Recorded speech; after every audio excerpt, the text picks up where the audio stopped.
Lieutenant, it wasn't just the senator. At one of the rallies over the weekend in New Hampshire, the former president brought in a plane load of South Carolina members of Congress, the governor, and others. How big of a blow do you think this is to Nikki Haley, considering they all come from her home state? Steve, the biggest endorsement Donald Trump received is from the American people. The American people are behind him on his left side and his right side and in front of him leading the charge. We saw that happen in Iowa. We're seeing it happen tonight in New Hampshire, and we're going to see it sweep across the country. The American people have endorsed Donald Trump to be the next president of the United States. Nobody could do better than that. Lieutenant, what made Ramaswamy's campaign, what did he do right? Because even Trump said in the Iowa caucus he went from 0 to 8% of the Iowa caucus vote. What did Ramaswamy do right? Christine just nailed it. He reached out to young people. He spoke their language. He talked to them. I wasn't necessarily in favor of the guy, but I got to tell you something. He was exciting to watch and to see. And I'm not a young guy anymore. Think about that one. Now, we have a poll from USA Today and Suffolk University that found 44% of GOP primary voters were, quote, very enthusiastic about Trump, feeding into the turnout that you just mentioned.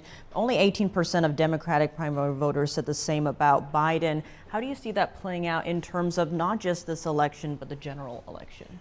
There's no doubt in my mind that because of what we've gone through under the Biden administration, that independents, Democrat conservatives, and obviously Republicans are going to go all for a Republican candidate. In this case, it'll be Donald Trump. And the down ballots, very important. You're talking about the Senate, you're talking about the Congress. Look, when I was on this broadcast during the Iowa debate, I believe, and I'll repeat what I said before, the American people want stability. They want to know they can wake up in the morning and have a stable government. When Donald Trump gave that speech after the Iowa victory, it was one of the greatest speeches he made. He was talking unity. He was bringing people together. If he stays on that theme, as Christine said earlier, you're going to see lots of Democrats defecting and going Republican. Lieutenant Rogers, if things stay as they are now with Trump up by about 8 points, do you think this will ultimately be enough for Nikki Haley to concede and endorse former President Trump? In my mind, it is. I mean, when we saw the a massive victory he had in Iowa, we're going to see a victory tonight for the good of the country. You know, these politicians make me laugh. I'm running for the good of the country. Well, if Nikki Haley wants to do what's good for the country, in my view, after tonight, I think it's time to hang it up and get with the American people, get with them, let's get President Trump reelected. And Lieutenant, what do you make of the difference that we're seeing? The numbers are much closer tonight than what the polls have been saying. What do you attribute to that fact? I never trust polls. Never trust them. There's your answer. Never again. Right, Brian? But look at whether it's 1 point or 7 points, a win is a win. And that's what counts at the end of the day. She ran a good campaign. Like I said earlier, this may be time to say, let's join the team. Let's get on the team and beat the Democrats. Is Nikki Haley the best bet? I don't think so, because the American people at this point don't think so. By the way, she calls Donald Trump the chaos president.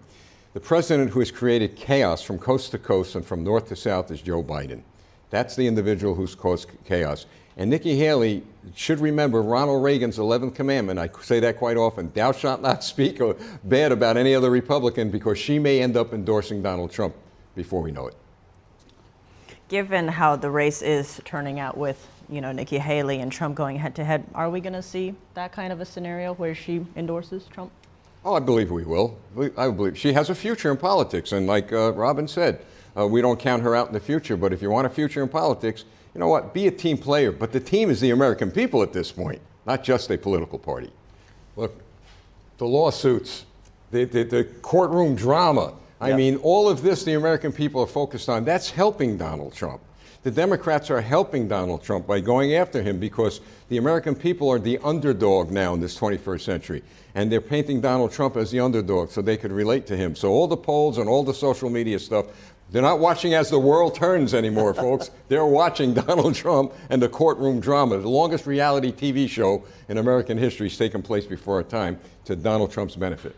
Oh, sorry. Let's talk about some policy issues. When it comes to the economy, energy, and foreign policy, those are three core issues that conservative and Republican voters are going to be driven to the polls on. So, who do you think stands out between Nikki Haley and Donald Trump when it comes to the border? Well, you look at Donald Trump's record regarding not only the border, but all of the other policies, but you mentioned the border.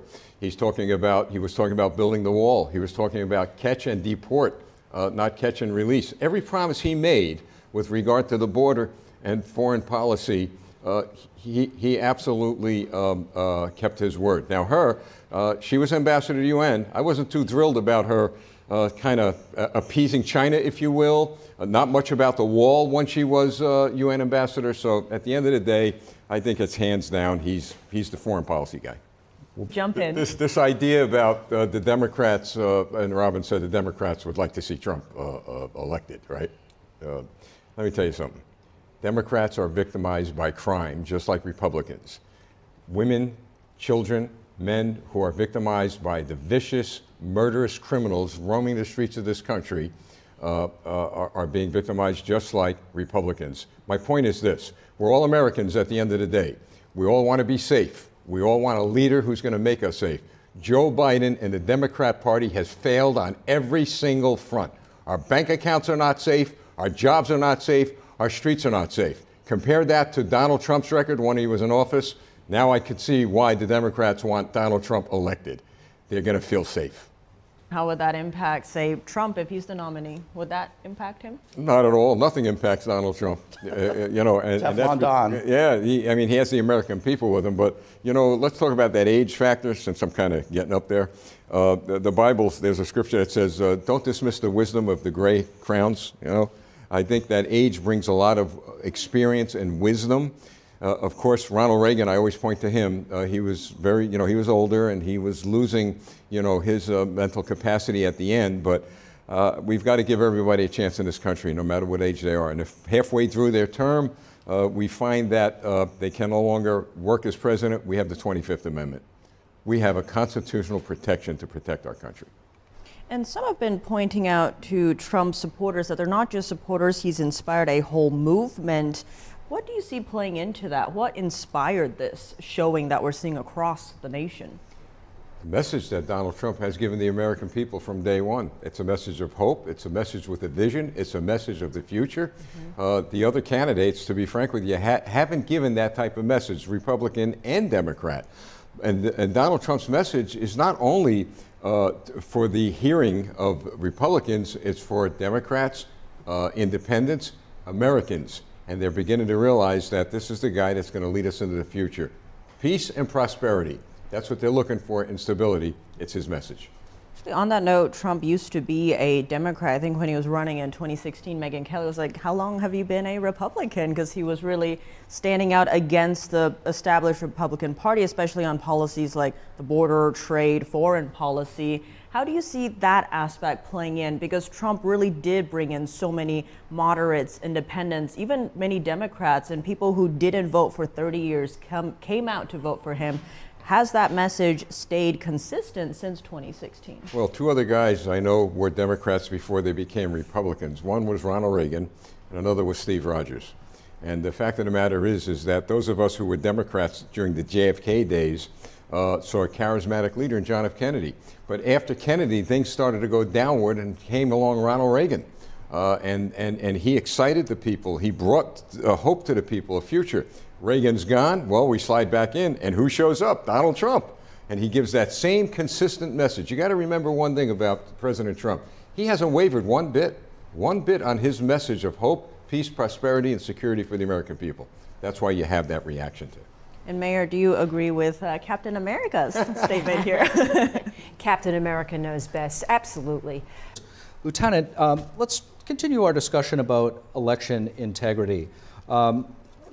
Moving forward, we have a lot of elections. It's refreshing to see the results coming in the night of tonight in the Republican primary.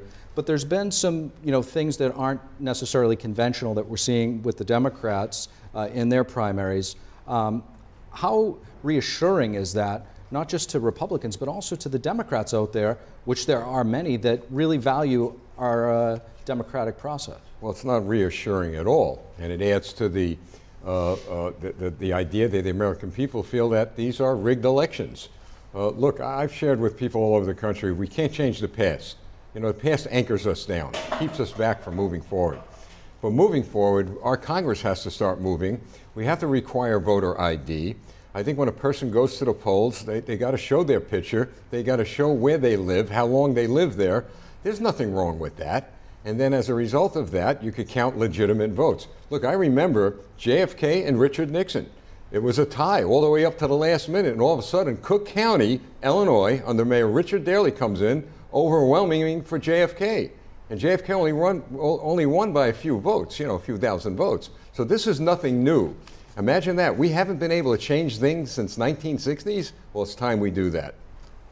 You on the point about the nominees being anointed, quote unquote. How do you see that playing in potentially in terms of the general election in November? It discourages people from going out and voting. You talk about anointing. When I hear within an hour in a general election that the stations, the news stations on the East Coast call an election when half the country didn't even go vote, they're going to say, why am I going to go vote? They've already anointed, all right, someone. So we have a lot of reform to do in this country with regard to our elections to make it fair. And as Christine said, to let people know that their vote counts. Right now, a lot of people don't believe their vote counts. But I got to tell you, it does, especially coming up in November of this year. And what are the changes that we would need to see so that that trust is returned to the public? Well, like I said before, you need voter ID. We have to know who's coming to the polls. I want to see somebody's picture to make sure that's the person that's voting. Let's find out how long have they lived at the address they say they lived at. And especially in primaries, do we have independents, Republicans voting in a Republican primary? Do we have Democrats who 6 weeks ago or a week ago changed their affiliation? So those are the reforms we need to make. Lieutenant Rogers, just to continue our discussion, after seeing the way things played out this evening, how do you feel? What is the state of the Republican Party in your eyes? Well, under the new leadership, the new vision that Donald Trump is giving to us, I believe that it'll get better. But I'm not happy. I'm not happy with the Republican Congress that I happened to help get elected to office, as I'm sure the mayor did. Investigation after investigation after investigation, nothing being done. Get me 12 New York City police officers from this city in the Detective Bureau, and they'll be able to get indictments within 60 days. My point is this: they got to start moving forward. Start feeding the American people what they need. They need money in their bank accounts. They need food on the table. They need freedom, liberty, and individual rights. We need to move ahead as one nation, under God, indivisible, with liberty and justice for all. And small business owners are really suffering from this economy. And so change is only going to happen if we change at the top. And one more thing, speaking about New Jersey, since we're from Jersey, thank you for not asking us what exit that we live off of. So I appreciate it very much. Actually, on that note, we saw former Governor Sununu endorsing Nikki Haley. Now, what does this say in terms of how much impact local politics or political figures have in terms of the outcomes of elections? We're seeing Nikki Haley not doing that well tonight, kind of similar to what polls are showing, but how much did, say, Sununu's endorsement play or not play into it? I tell you, I believe, based on what I've seen, that when we speak local, we're talking about grassroots people from Main Street. I think the local mayors, like the mayor here, has a lot of sway with our voters. She's out there day in and day out with the people. Governors aren't, senators aren't. I haven't seen my congresswoman in all the years she's been in office, although I get a lot of mail now because she's running. But my point is this, is that when you speak about local influence, it's from mayors like the mayor that's sitting across from this table. They're out there working hard. When I was in office, I did the same exact thing. I went door to door, met people, shook their hands, and everything turned out okay.